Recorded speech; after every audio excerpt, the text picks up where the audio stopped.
Welcome to the award-winning Ed Brown Show.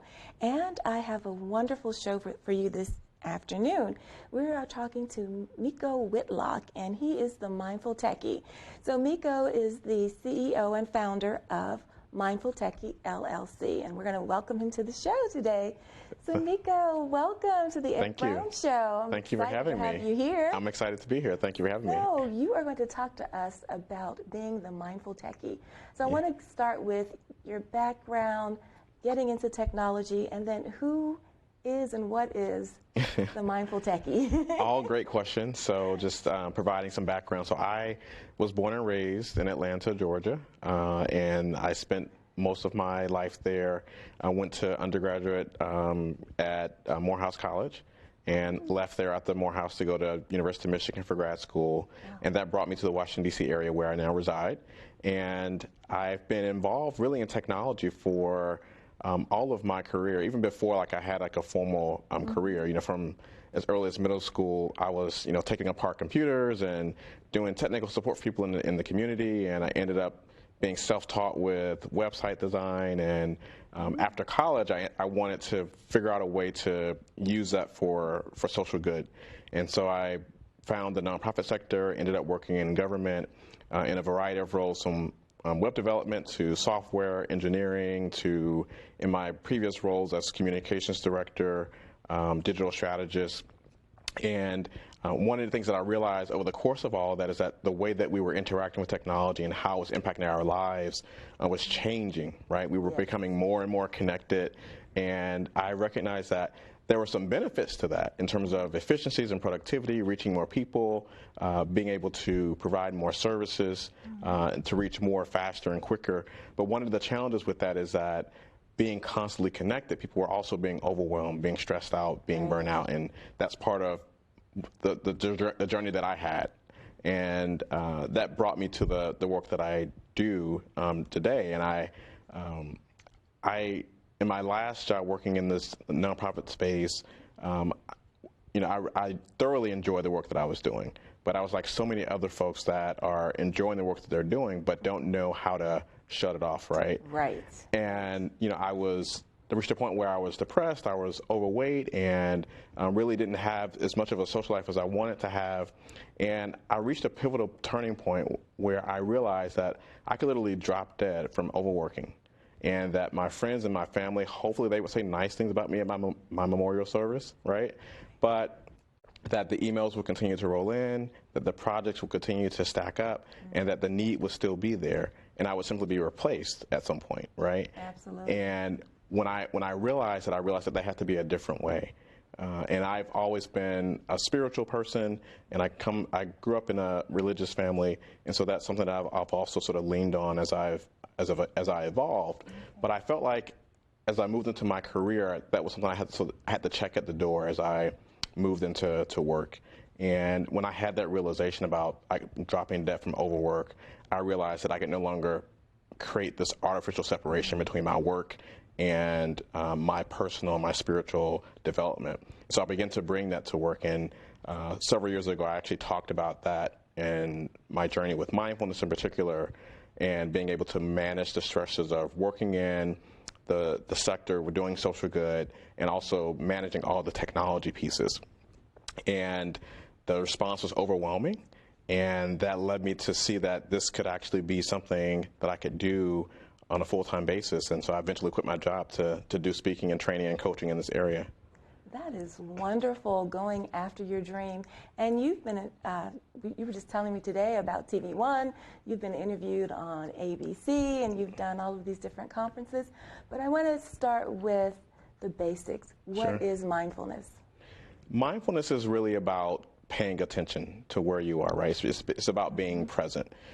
And one of the more practical ways I can describe it is, when it comes to technology, we see lots of folks walking around texting, or people are eating dinner with someone, but they have their phone out, they're on the phone, they're texting, having a conversation.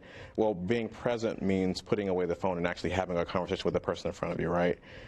Being present means or being mindful means actually, looking at where you're going, you're crossing the street. So it sounds kind of silly, but those are basic things, right? Right. And it's an innate part of the human experience, right? It's not, I know that there's a lot that's been talked about recently in terms of mindfulness and how it's been defined, and more people are sort of becoming aware of, different forms of it. But it's always been with us. It doesn't belong to any group or any religious or spiritual tradition. Right. And it's about just taking that time to pause and to just be fully present on purpose with where you are.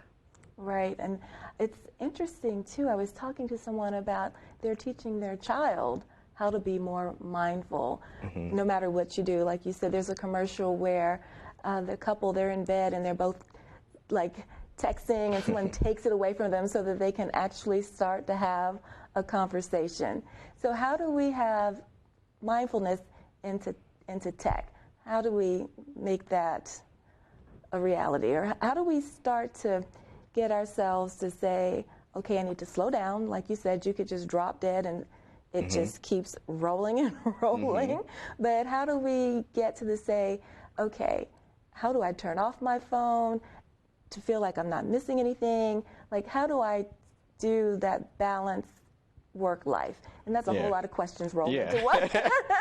Well, I'll start with addressing the core of what it is people come to me for. People come to me for one of two reasons: either dealing with issues related to work-life balance or dealing with issues related to technology distraction. And people think that there are issues with the technology or with their work or with their schedule or with the time management, where really the underlying issue that we're all facing is a lack of intention, right, in terms of how we're approaching our day, how we're approaching our life. And so I say that we are suffering from an epidemic of what I describe as intention deficit disorder, right? So we're familiar with ADD or ADHD, but I think what we're suffering from is IDD. And the way this manifests is, particularly with the technology, is now people wake up first thing in the morning, they grab their phone, it's in the bed next to them or on the nightstand, right? They're looking at their email, checking the social media, responding to text messages, turning on the TV, watching the news, looking at the weather, doing all of that, right? Quick. Really quickly, right? And then they're rushing out the door, probably haven't eaten breakfast, and then they spend their entire workday battling those distractions while they're actually trying to get work done. They come home, they're exhausted. You haven't really done anything, but you're exhausted because your brain has been trying to figure out, okay, well, how do I combat these distractions, but also try to be productive and get meaningful work done at the same time? And that's a recipe for disaster. And so one of the things I offer to folks is I actually have a free assessment, just called a digital distraction quiz, just a list of questions that ask people, are you, for example, do you find yourself frequently when you're in the bathroom, for example? Is your phone with you? When you're at dinner, are you on your phone or are you with your phone? Are you driving and are you on your phone? Simple questions like that, and it gives you a score to simply allow you to assess where you are.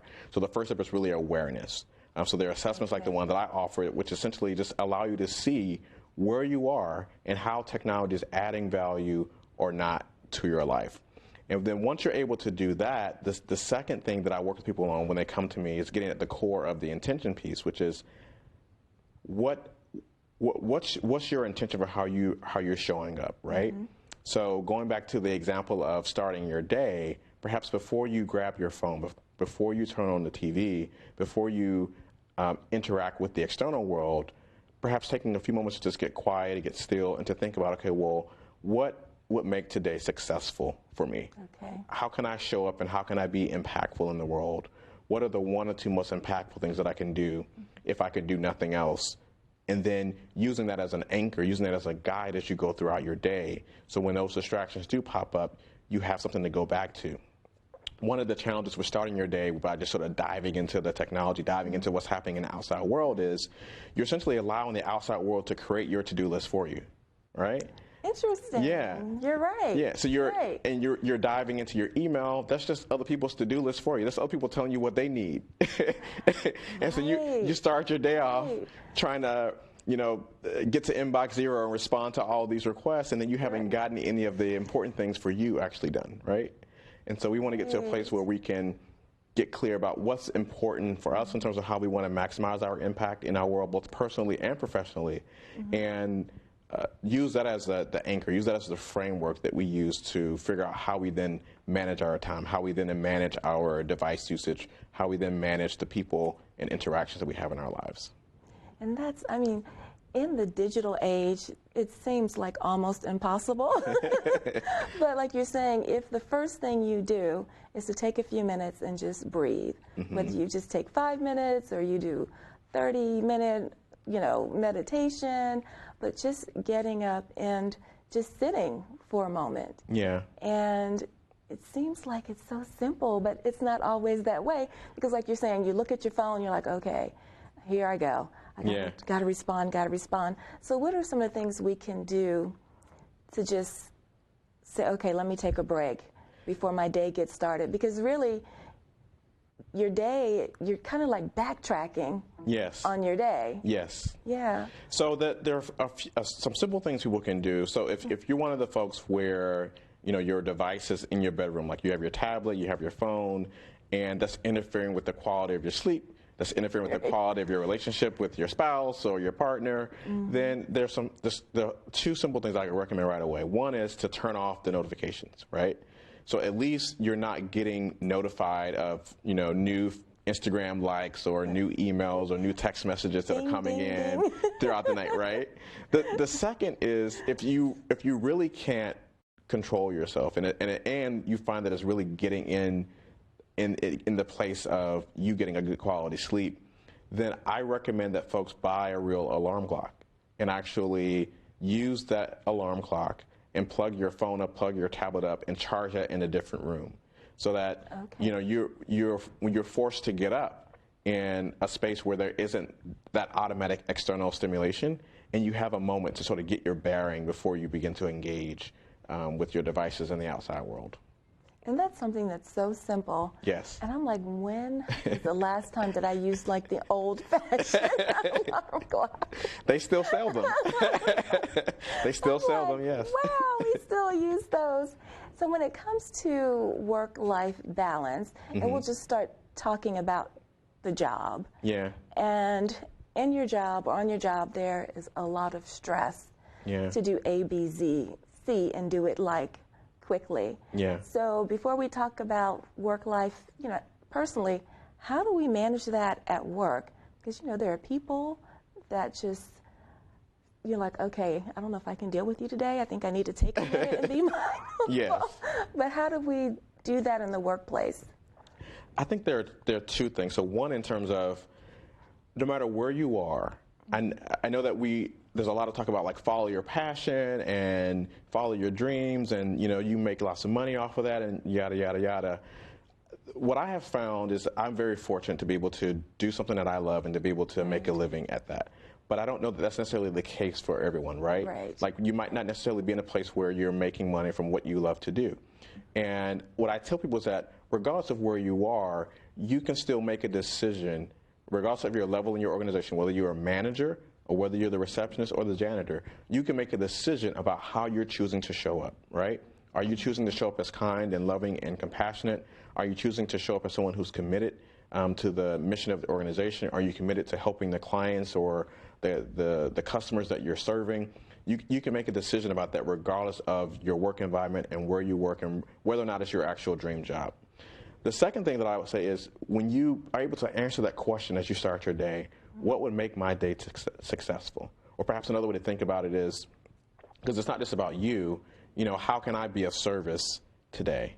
And you're able to answer that question. That then guides you in terms of your interactions and guides you in terms of how you're managing your time and how you're saying yes, how you're saying no when things pop up, right? Because you recognize, okay, what I said today was to be successful, I was going to outline this report for this funder that I have, and so I'm going to say yes and no to things that actually align with allowing me to do that, and I can say no, not right now to Susie. I can go to lunch with John tomorrow because today I've already decided that what's going to make me successful is to finish this report, and going to lunch or engaging in a conversation about another project that's not as time sensitive is actually going to throw me off track. So there are simple things that we can do even if we feel like we don't have complete autonomy over our work environment. Like you're not the manager, you're not the CEO, you're not the one setting the rules or the policies. regardless, you have an opportunity to decide within your little framework how you show up and how you're going to manage your own intention in terms of how you connect with folks and how you connect with the work. So let's say you have someone that you're working with, and they don't know anything about mindfulness, they don't know anything about intention, and so you say, you know what, I can't do that project right now, or I can't, we can talk tomorrow. And someone is insistent, and they're saying, well, no, Meico, we have to do this right here, right now. Yeah, so I think that's a really great question. So the first thing I would say is, when we talk about mindfulness and intention, I'm using specific words for a framework that I use to help clients that I work with. Okay. But the person doesn't have to be a practitioner of mindfulness.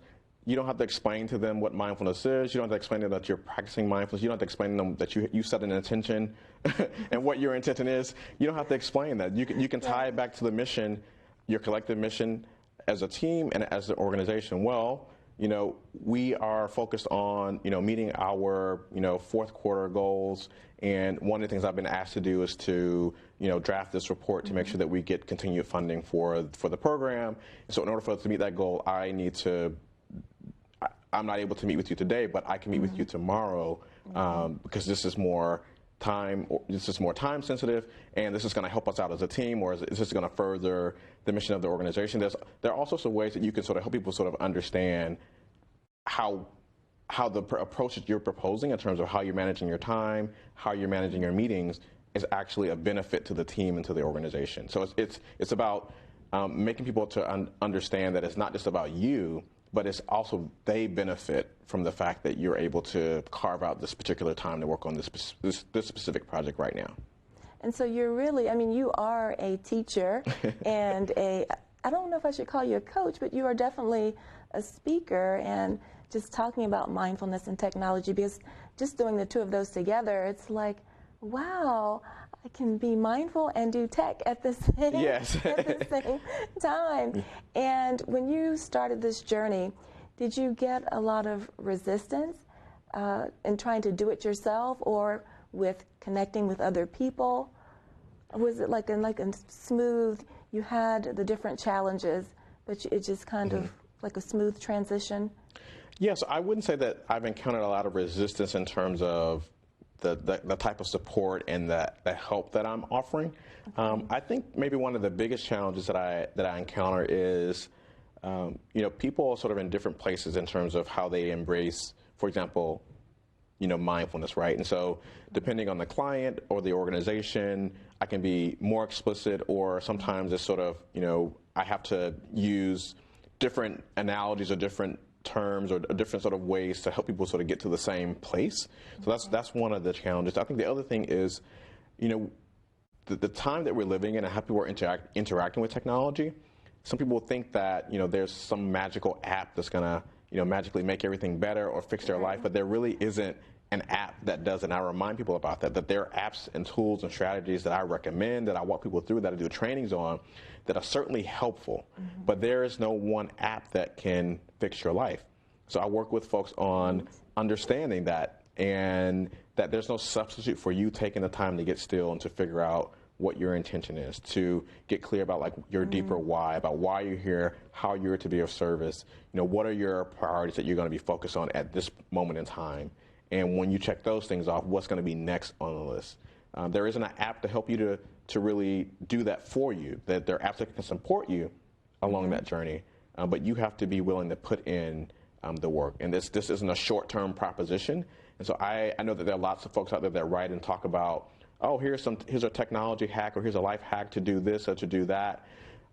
That's not really what I do. This is about going deeper, because this is a lifelong change and transformation. So this is not something that's going to magically sort of change your life, in the course of a short conversation together. Like we have to actually, we have to do some work together. And the thing is that there's an app for everything.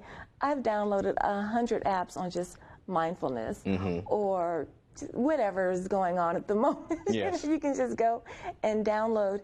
And you've talked about, too, being a mindful change agent. Yes. So what does that mean, and how do we do that? So connecting it back to what I was talking about in terms of how we show up in the workplace. Oftentimes we think that in order to be a change agent, in order to do good in the world, that we have to have like a massive amount of money, that we have to be working for a particular type of organization, we have to have a particular role. But I often tell the story of my mother who works in retail, and she's worked in retail all of her life. And I don't know if you ask her that she would say that that's her dream job, right? But one of the things I admire about her is how she has committed to showing up, right? And she's committed to being 110% committed to her team, 110% committed to serving the customers. And so if she's deciding to show up, she's showing up 110%. And through that, she's been able to transform the team around her, been able to transform even how the management team interacts with her, and it reflects also in the continuous, glowing reviews she receives in terms of customer feedback. And so when it comes to this issue of how we make an impact in the world, you can make an impact by simply being present to how you actually show up. Right. Just making commitment to being more kind, to being more compassionate, to just simply, smiling, for example. So I think that is one way that we can do that. The second thing I would say tied to that is, spending some time to really reflect on this question of your deeper why, your deeper life intention. So I talked about your daily intention, which is essentially asking yourself the question, like, how can I be of service today? How can I make today successful? But if you really sort of take some time to dig deeper and ask yourself, okay, for your life, like, why are you here? How can you be of service? And how can your life be something that's useful to the world, that's going to be long lasting? Like, what is your legacy going to be? I think if we want people to sort of think about those questions and to actually live in response to what those answers are, I think that's the biggest way that people can make an impact and to change the world. I think when we talk about freedom tied to this concept, I think the way that I describe freedom is understanding what your purpose is, understanding what your why is, and actually living that. And I think if we had more people to live that, then people would be changing the world in ways they hadn't imagined. Because it doesn't require a lot of money. It doesn't require you to work in a special type of organization. It doesn't require you to live in a special neighborhood or have a special type of role in the organization that you work in. You can do that right where you are. And that's finding your why is so important. And I know a lot of people are trying to figure that out. Yes. What is my why? And how long is it going to take me to get to my why? How long is it going to take me to figure it out? And of course, that can take a lot of time. It can take a lifetime. So when we talk about living mindfulness in this tech-savvy digital world of ours, do we start to begin to live our best lives? Everyone wants to talk about living their best life. Yeah. And mindfulness helps us do that? Yeah, so mindfulness is a way of being that definitely allows us to be more in tune with what's happening in the moment. And the more that we can do that, the more that we can be tapped into the joy of the present moment, right? Mm-hmm. One of the challenges with how sometimes we're connected to technology, how we're hyper-connected to technology, is that it takes us out of the present moment. And a lot of the suffering that we experience as part of the human condition is a matter of not living in the present moment, and we're sort of stuck in the past, right? Or we are looking at the future, something that hasn't happened yet, or we're not in our lane, but we're looking at someone else's lane. So we're looking at, like so-and-so posted this. Oh, like they went on vacation. They got this job. They did this. And we're like, well, why can't I have that too? And it's like, well. Absolutely. Absolutely. Yeah. So let's be present to what's happening in your life. Let's be present to how you have been called to service. Go pursue that thing. Go do that thing. And then you are on the path to, actually in that moment, you're actually living your best life. I love that. So in that moment when you're just saying, well, I want to do that. I want to be that. Well, when is my best life going to start? It can start right now. It starts right now. And you can find these things to be really challenging. Mm-hmm. And I had mentioned before about someone teaching their child how to become more present. Or now we have parents teaching their children, yoga. And so they are going to be the true change agents because they're starting so early. Do you think it's because they're open and receptive and... Yeah, children are sponges, so children are naturally sort of come open and receptive. I think that as we grow, we're socialized to close down, and we spend our lifetimes, once we become aware of that, sort of undoing that or unlearning that. Right. And I think with children, you mentioned the yoga and some of the other techniques, I think all of those are great, but I would just want to reiterate that none of that is new. So those are sort of more popularized techniques, particularly some of the forms of yoga that have been practiced today and meditation and so on. But when we talk about being present, you know, I remember being in school and we were taught, like, okay, how you actually listen versus hearing someone, right? That's a form of mindfulness, right? Like we're having a conversation now, like you're listening to me, I'm listening to you, we're processing, and then we're responding. That's a form of mindfulness. That's a form of being present. So if we just had people practicing more of that, like you don't have to go to a special studio, you don't have to buy yoga pants, you know, to do that. Like you can practice that right now. Right.